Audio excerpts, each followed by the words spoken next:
I forbid this wedding. It's a disgrace. Get lost, old man! I need backup at the gazebo now. You know, sometimes life hands you a story so unbelievable, you almost feel silly telling it, like it sounds lifted straight from a bad TV movie. But I promise you this happened. This was our wedding day, my wife Lena's and mine. And the entire thing nearly imploded because of a single, utterly miserable human being. A man who thought his little local kingdom was bigger than the whole US government. We bought our dream home on Evergreen Terrace, a classic two-story house with those big, beautiful old maples out front in this place called Pinnacle Ridge Estates. Lena, she's Dr. Alara Vance, chief of neurosurgery over at St. Jude's, and I'm Marcus Thorne. I spent 20 years climbing the ladder, prosecuting everything from corporate fraud to civil rights cases. And 3 months before this mess, I'd just gotten the call confirmed by the Senate. I was about to become a federal district judge. This house, this neighborhood, it was supposed to be the quiet, peaceful reward for all that work, you know. But we quickly learned success wears a different uniform out here, especially if it looks like us. Our immediate neighbor, Roger Sterling, the unofficial king of Pinnacle Ridge, he was the HOA president and a local real estate broker who liked to throw around the names of the police chief and the mayor like they were his personal valets. The microaggressions started the minute we moved in. I'd be out jogging, minding my business, and Roger would practically clothesline me, demanding, "Are you lost, buddy? Do you even belong here?" I'd point to my house, sweat dripping, and he'd just narrow his eyes, muttering something about keeping the neighborhood safe. It was exhausting, this constant low-level poison. Then he escalated, complaining to the HOA about Lena's vintage Mustang too ghetto for the neighborhood aesthetic. Apparently, when she was watering her prize-winning hydrangeas, he asked if she was the new hired help. He had this tone, this mix of disgust and self-appointed authority, and he made sure everyone heard it out at the HOA meetings. Roger was a menace. He'd hold court, name-dropping Chief Davidson and Mayor Thompson so much it felt like a drinking game. The other residents, mostly good people like the elderly Millers next door, would quietly pull us aside later and whisper their apologies and support. But they'd never, ever challenge Roger publicly. Fear, right? Fear of retaliation, fear of their property values. Dipping he just controlled the narrative through pure intimidation and local gossip. Fast forward to our wedding day. The judge confirmation hadn't been public yet, so for all the locals knew I was just a highly successful black man who lived next door to Roger. The guest list though, man, that list was a directory of federal power. My mentor, Judge Evelyn Reed, flying in from D.C., the U.S. Attorney for the Southern District, 3 federal marshals who were old college buddies. They were all coming to celebrate. We had transformed the backyard. White tents, string lights, flowers everywhere. It was pure joy, a bubble of everything we had built against all the ugly background noise. Lena looked radiant, her dress flowing like water. I remember telling her, "I've been ready for this day my whole life." And I meant it. But Roger, he paced his lawn like a caged lion.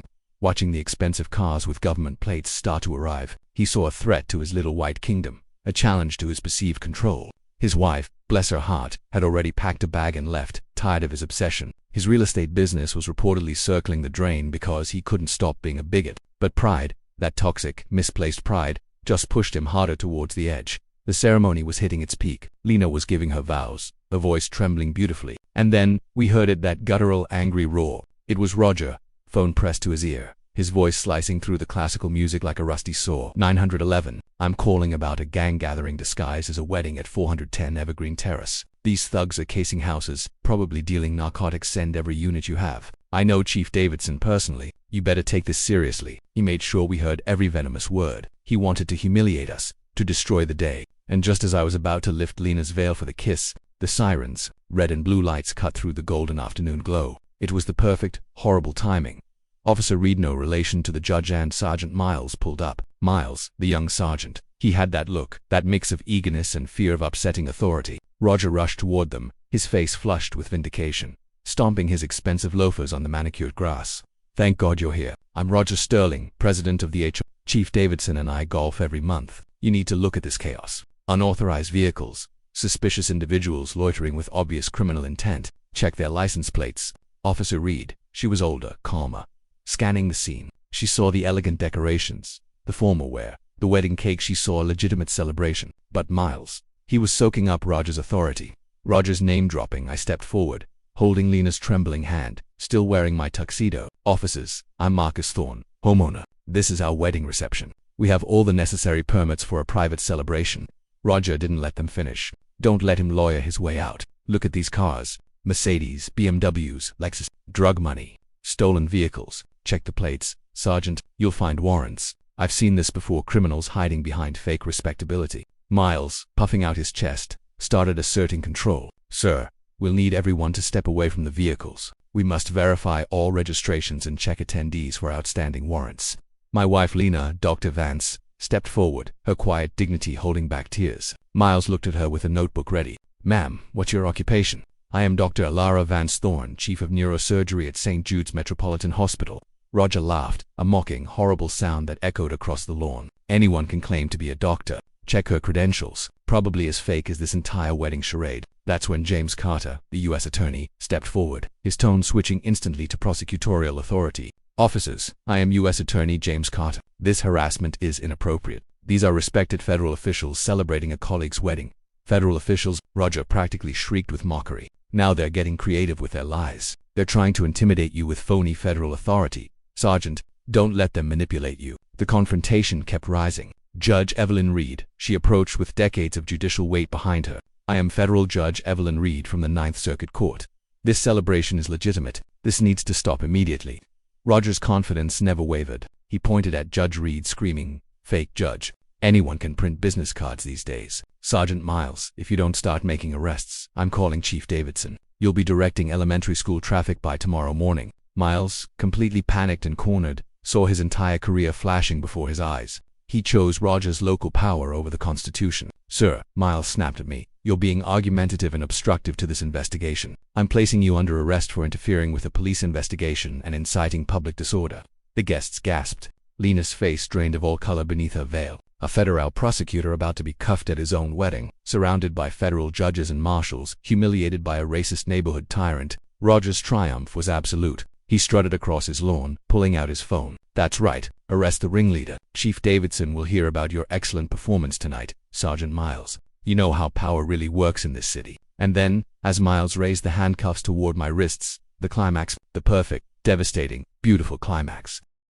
Just as those cold steel circles were about to click, Judge Evelyn Reed's voice, my mentor's voice, cut through the noise like a lightning bolt. A sound I'd heard silence a packed courtroom 100 times.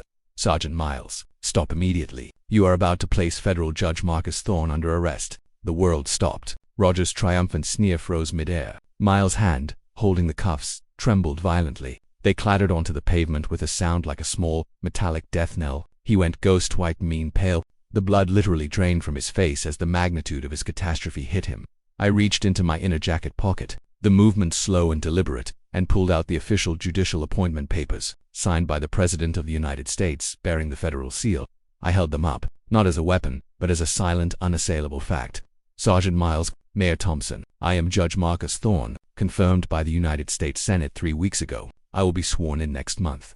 The gasp that went through the guests was louder than any siren. Roger's mouth opened and closed soundlessly, like a fish out of water. A federal judge? That's impossible. They live in D.C. They don't buy houses in regular neighborhoods. His carefully constructed reality, his little local kingdom, was disintegrating around him. Judge Reed stepped forward, her voice controlled but deadly. Mr. Sterling, what is very real is that you have just filed multiple false police reports against a sitting federal official, demanded illegal searches in violation of the Fourth Amendment, and attempted to procure the unlawful arrest of a newly confirmed federal district judge at his own wedding. Those are serious federal crimes. I looked directly at Roger, my voice perfectly leveled the judicial temperament, holding fast despite the rage I felt. Mr. Sterling, this was not a mistake. This was deliberate racial harassment, using false police reports as weapons. Federal courts take civil rights violations very seriously.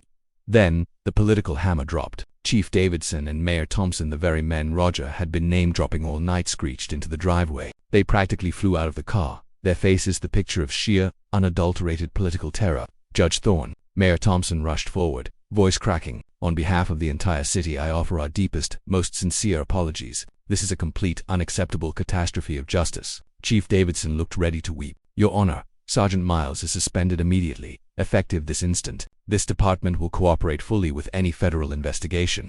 Miles stood there, tears blurring his vision, his badge suddenly feeling like lead. Your Honor, I destroyed my entire career because I listened to false accusations. I have no excuse.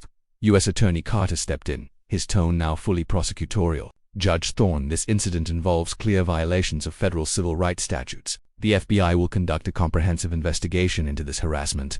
Roger, finally finding his voice, was begging, not bragging. Your Honor, please, I have a family, a business. I had no idea. Please don't destroy my entire life over this misunderstanding. It was Lena who delivered the final surgical blow. She stepped out from behind me, her voice sharp and precise. You should have considered those consequences before weaponizing the police against your neighbors, Mr. Sterling. The media explosion was immediate. Guests had posted videos, and federal judge harassed at wedding trended nationally within minutes. News vans swarmed the neighborhood. The neighbor relations transformed instantly. The Millers rushed out with flowers, apologizing for their silence. And then, the final, cinematic touch. Patricia Sterling, Roger's wife, approached him with a cold, clear dignity. Judge Thorne, I am filing for divorce immediately. My husband's racism does not represent my values. She removed her wedding ring and dropped it. Didn't even make a sound in the chaos, but the gesture was devastating. I will not let his hatred destroy our children's future. Federal marshals arrived to secure the scene, turning the chaotic wedding into a protected federal event. We chose love. We chose joy. We chose to resume the celebration. Let's celebrate not just our marriage, I announced to the cheering crowd of judges, attorneys, and marshals, but the triumph of federal law over local prejudice. Roger Sterling's world collapsed his real estate empire was done. 3 months later, he was convicted of federal civil rights violations and sentenced to 3 years in federal prison. Miles got 2 years. The city settled our civil suit for $10.5 million and, more importantly, agreed to 7 years of federal monitoring and adopted the Thorne Protocol mandatory federal civil rights training for the entire police force. 2 years later, I presided over my first major civil rights case in the imposing federal courthouse. My wedding day, the day meant to be about two people, became the foundation for a legal precedent that protects millions of Americans. It taught me that justice delayed is justice denied, and sometimes, the biggest fight you face on your own front lawn is the one that forces systemic change across the entire country now. Here's the thing I want to know from you all. When you witness an injustice, a quiet, local abuse of power, just like we did, do you try to fight it only at the local level, or is it your duty to elevate it, to demand the full weight of federal justice to ensure lasting change for the entire community? Tell me in the comments below, local fight or federal intervention. And if you believe that courage can change the system, hit that like button and subscribe. We'll keep bringing you stories where justice finally prevails.